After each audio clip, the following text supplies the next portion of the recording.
हरे कृष्णा। दोस्तों, आज की वीडियो में हम श्री राधा वल्लभ की प्रतिमा के प्राकट्य और मंदिर से जुड़ी कुछ बातों को जानेंगे। श्री राधा वल्लभ मंदिर वृंदावन का सबसे प्राचीन मंदिर है। यह मंदिर बांके बिहारी जी के मंदिर से वॉकिंग डिस्टेंस पर कोई आधे किलोमीटर के डिस्टेंस पर है। वैसे एक बात जानकर आपको बिल्कुल हैरानी नहीं होगी कि भारत के कई सारे मंदिरों के जैसे श्री राधा वल्लभ मंदिर पर भी मुगलों द्वारा आक्रमण किया गया था। यह हमला मुगल बादशाह औरंगजेब के शासनकाल में हुआ था। उन्होंने मंदिर को बुरी तरह क्षतिग्रस्त किया और काफी कुछ यहाँ से लूट कर ले गए थे।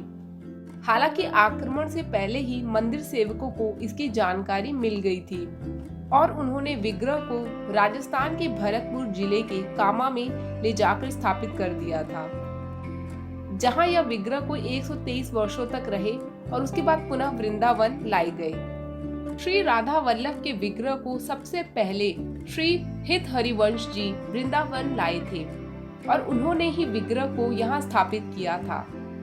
आज उन्हीं के वंशज मंदिर में राधा वल्लभ जी की सेवा पूजा करते हैं, परंतु राधा कृष्ण के इस युगल रूप को प्रकट करने वाले तो कोई और ही थे। कथा का यह पहलू देवों के देव महादेव से जुड़ा है, जिन्होंने इस विग्रह को अपने हृदय से प्रकट किया था। जैसे श्री हरिदास जी ने निधिवन में श्री बांके बिहारी जी को अपने हृदय से प्रकट किया था, श्री बांके बिहारी का विग्रह भी राधा कृष्ण का एकाकार रूप है। अब जानते हैं कि शिव जी द्वारा श्री राधा वल्लभ के विग्रह को प्रकट करने का क्या कारण था और विग्रह वृंदावन तक कैसे आए।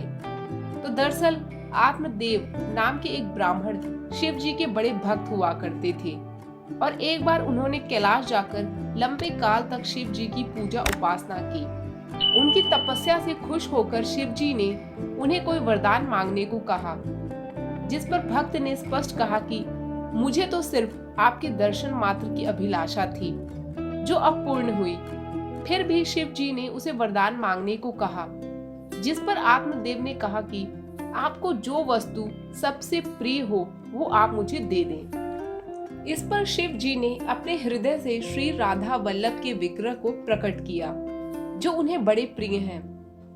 इस प्रकार यह विग्रह शिव जी द्वारा आत्मदेव को दिया गया। वैसे कहीं कहीं उल्लेख आता है कि विग्रह आत्मदेव के स्थान पर उनके किसी पूर्वज को दिया गया था, जिन्होंने अपने तप से शिव जी को प्रसन्न किया था। आगे बढ़ते हैं। तो शिव जी ने साथ ही आत्मदेव को विग्रह की उपासना विधि और मंत्र आदि बताए। आज भी उसी विधि से राधा कृष्ण के इस युगल रूप की पूजा होती है।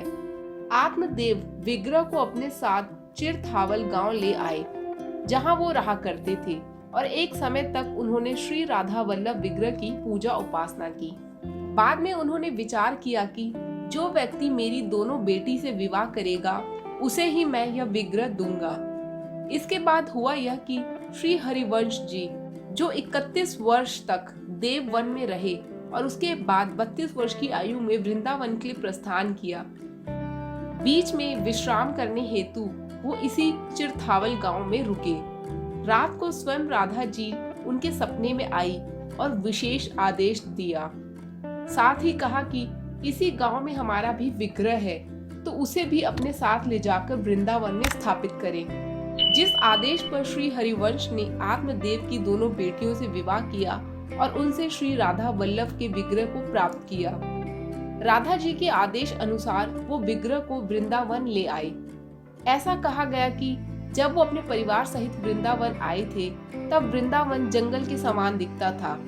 तो एक ऊंचे स्थान पर उन्होंने विग्रह को स्थापित कर दिया और लताओं से राधा वल्लभ के लिए एक मंदिर सा बनवाया। मंदिर के आचार्य बताते हैं कि श्री हरिवंश ने राधा वल्लभ को इसी प्रकार रखा और उनके लिए कभी कोई मंदिर नहीं बनवाया। मंदिर तो उनके बड़े पुत्र वंचन महाप्रभु के समय पे बना था और जानकारी के मुताबिक मंदिर निर्माण का काम 1585 में अकबर बादशाह के खजांची सुंदर दास भटनागर ने करवाया था। अकबर ने वृंदावन के 7 प्राचीन मंदिरों को उनके महत्व के अनुसार 180 बीघा जमीन दी थी, जिसमें से 120 बीघा जमीन तो सिर्फ राधा वल्लभ मंदिर को मिली। मंदिर के निर्माण के लिए लाल पत्थर का प्रयोग हुआ था और उसके ऊपर शिखर भी बनी थी। वीडियो की शुरुआत में आपने जाना कि मुगलों द्वारा आक्रमण के समय उस विग्रह को रातों रात राजस्थान के भरतपुर जिले के कामवन में ले जाकर स्थापित कर दिया गया था, जहां वो 123 वर्ष रहे। फिर मुगल काल समाप्त होने के बाद पुनः श्री राधा वल्लभ विग्रह वृंदावन लौट आए। आक्रमण में मंदिर को भी काफी नुकसान हुआ था, तो आज श्री राधा वल्लभ को एक नए मंदिर में स्थापित किया गया है, जहां आप उनके युगल रूप के दर्शन कर सकते हैं। जब कभी आपको मंदिर जाने का अवसर मिले तो आप वहां देखेंगे कि राधा वल्लभ जी के विग्रह के बगल में ही एक छोटी सी गद्दी है, जिस पर राधा रानी गुरु रूप में विराजमान है। जी हाँ, राधा रानी श्री हरिवंश की गुरु रही, यानी श्री हरिवंश जी ने अपने इष्ट के साथ अपने गुरु राधा जी को बराबर का स्थान दिया। हालांकि यह राधा रानी की प्रतिमा नहीं है, केवल वाम अंग में मुकुट की सेवा होती है। आप सोचेंगे कि बगल में कोई विग्रह है, लेकिन श्री हरिवंश ने राधा वल्लभ जी के एकाकार विग्रह के अलावा किसी दूसरे विग्रह को कभी स्थापित नहीं किया, इसलिए उनके बगल में आपको एक मुकुट दिखेगा जिसकी पूजा की जाती है। जिसके दिल में राधा वल्लभ जी के प्रति सच्चा भक्ति भाव है, प्रेम भाव है, वह पूर्ण श्रद्धा है, केवल उसी को श्री राधा वल्लभ जी के इस युगल रूप के दर्शन मिलते हैं। तो दोस्तों, श्री राधा वल्लभ जी की विग्रह और मंदिर से जुड़ी ये थी कुछ बातें। आपके पास भी अगर इस विषय में कोई जानकारी है तो उसे आप कमेंट बॉक्स में लिखकर शेयर कर सकते हैं। साथ ही अगर वीडियो पसंद आई हो तो इसे प्लीज लाइक और शेयर करना ना भूलें और channel let's no Lord Krishna को भी